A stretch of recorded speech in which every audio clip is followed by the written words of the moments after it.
He earned his undergraduate degree in computer science at Brown in 1982, his PhD in CS from Carnegie Mellon in 1988, and taught at the University of Virginia, where he was granted tenure a year early.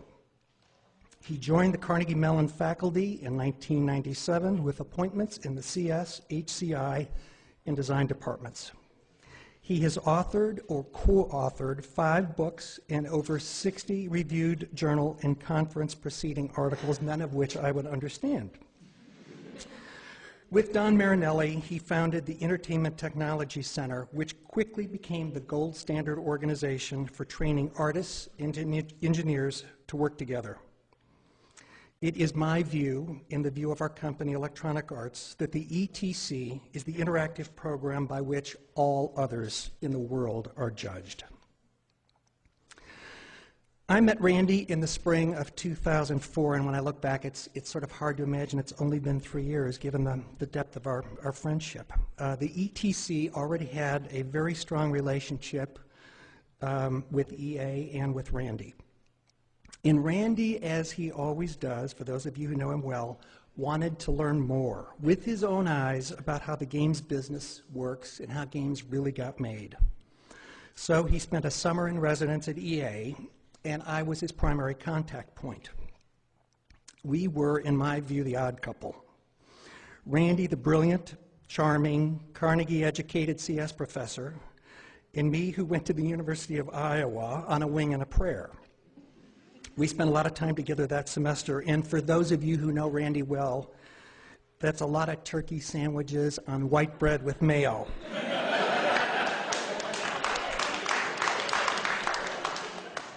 My kids tease me about being white. There's nobody more white than Randy. We spent an enormous amount of time together. We taught each other about each other's very interesting, strange cultures to the other, academic versus the corporate world. And we developed a deep friendship woven together with stories about our kids, our wives, our parents, as well as deep discussions about the paramount importance of integrity in everything you do, family first, religion, our shared joy in connecting people and ideas, and deploying money and influence to do good, and the importance of having a lot of laughs along the way.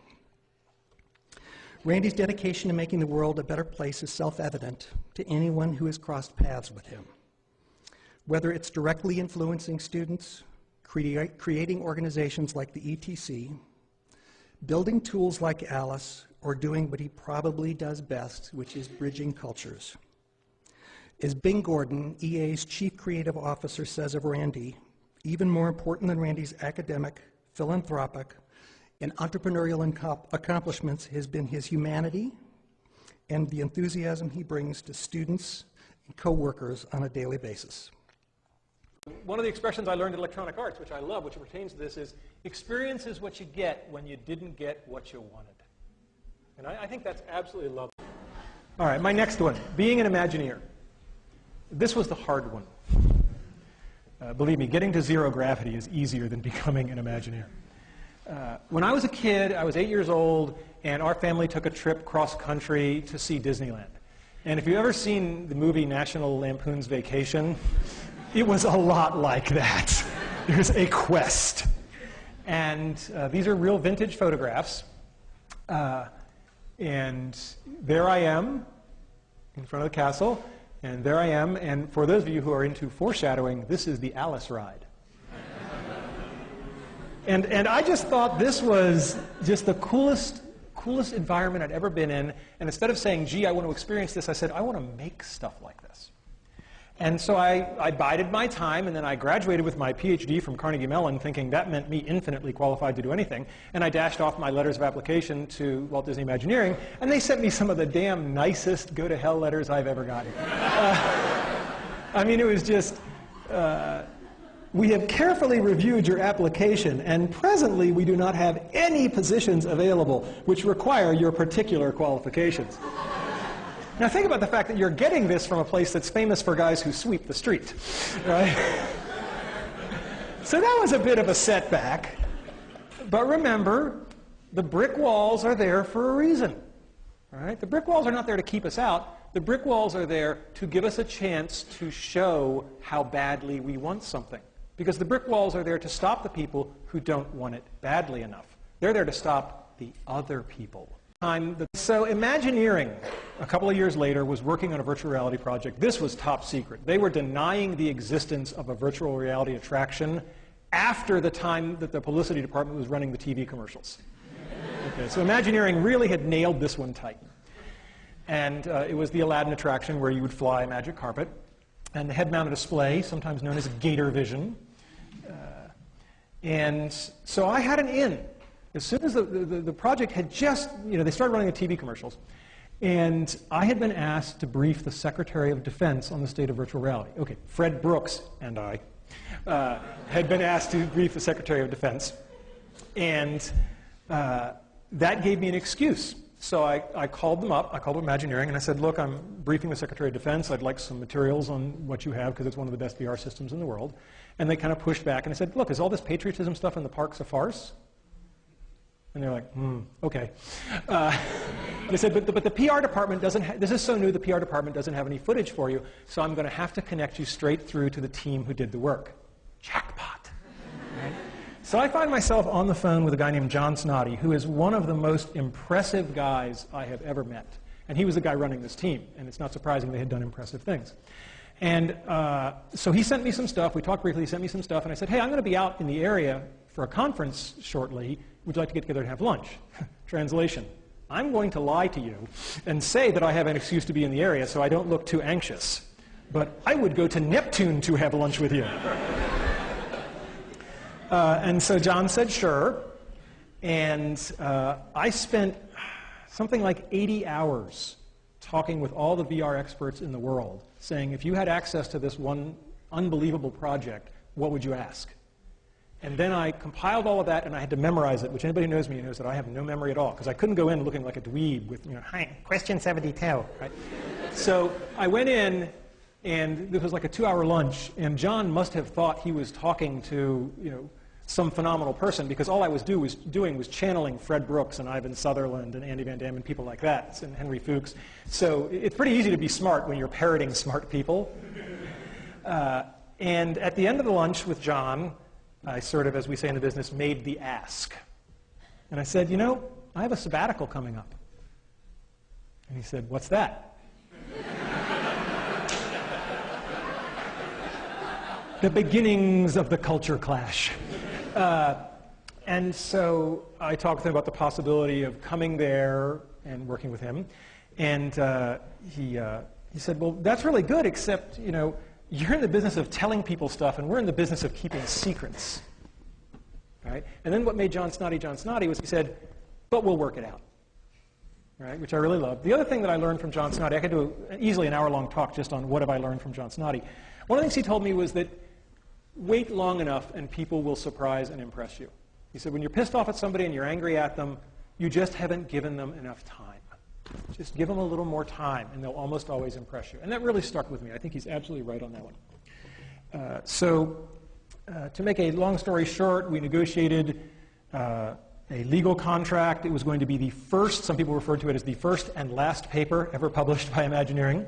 But the deal was I go, I provide my own funding, I go for 6 months, I work with a project, we publish a paper. President Cohen, when I told him I was going to do this talk, he said, please tell them about having fun, because that's what I remember you for. And I said, I can do that, but it's kind of like a fish talking about the importance of water. I mean, I don't know how to not have fun, right? I'm dying and I'm having fun. And I'm going to keep having fun every day I have left, because there's no other way to play it. All right? So my next piece of advice is, you just have to decide if you're a Tigger or you're an Eeyore. I think I'm clear where I stand on the great Tigger-Eeyore debate. Never lose the childlike wonder. It's just too important. It's what drives us. Help others. Denny Prophet knows more about helping other people. He's forgotten more than I'll ever know. He's taught me by example how to run a group, how to care about people. M.K. Haley, I have a theory that people who come from large families are better people because they just had to learn how to get along. M.K. Haley comes from a family with 20 kids. Yeah, unbelievable. And she always says it's kind of fun to do the impossible. When I first got to Imagineering, she was one of the people who dressed me down. And she said, I understand you've joined the Aladdin Project. What can you do? And I said, well, I'm a tenured professor of computer science. And she said, well, that's very nice, Professor Boy, but that's not what I asked. I said, what can you do?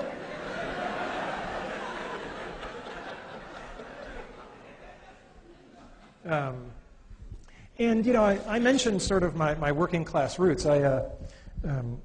We keep what is valuable to us, what we cherish, and I've kept my Letterman's jacket all these years. I used to like wearing it in grad school, and one of my friends, Jessica Hodgins, would say, why do you wear this Letterman's jacket? And I looked around at all the non-athletic guys around me who were much smarter than me, and I said, because I can. And so she thought that was a real hoot, so one year she made for me this little Raggedy Randy doll. And, he's got a little Letterman's jacket, too. That's my all-time favorite. It's the perfect gift for the egomaniac in your life. So I've met so many wonderful people along the way. So how do you get people to help you? You can't get there alone. People have to help you, and I do believe in karma. I believe in paybacks. You get people to help you by telling the truth, being earnest. I'll take an earnest person over a hip person every day, because hip is short-term. Earnest is long-term. Apologize when you screw up, and focus on other people, not on yourself. And I thought, how do I possibly make a concrete example of that? Do we have a concrete example of focusing on somebody else over there?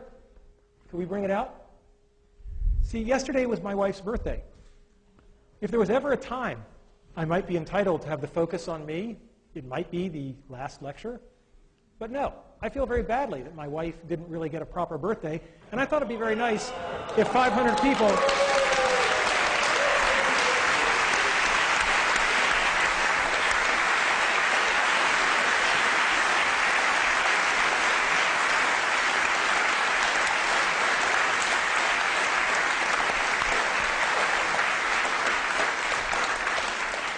Happy birthday to you. Her name is Jay. Happy birthday to you. Happy birthday, dear Jay. Happy birthday to you.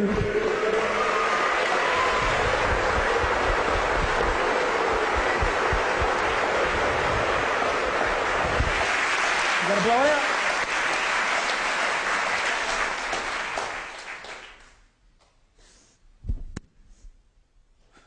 All right.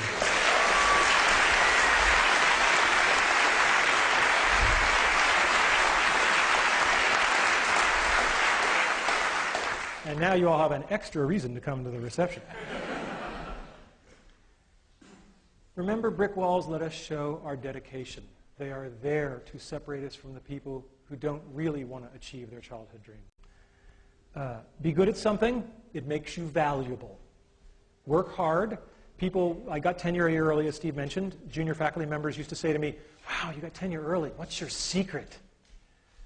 I said, it's pretty simple. Call me any Friday night in my office at 10 o'clock and I'll tell you. Find the best in everybody. One of the things that John Snoddy, as I said, told me is that you might have to wait a long time, sometimes years, but people will show you their good side. Just keep waiting, no matter how long it takes. No one is all evil. Everybody has a good side. Just keep waiting. It will come out. And be prepared. Luck is truly where preparation meets opportunity. So today's talk was about my childhood dreams, enabling the dreams of others, and some lessons learned. But did you figure out the head fake? It's not about how to achieve your dreams. It's about how to lead your life. If you lead your life the right way, the karma will take care of itself. The dreams will come to you. Have you figured out the second head fake? Talk's not for you. It's for my kids. Thank you all. Good night.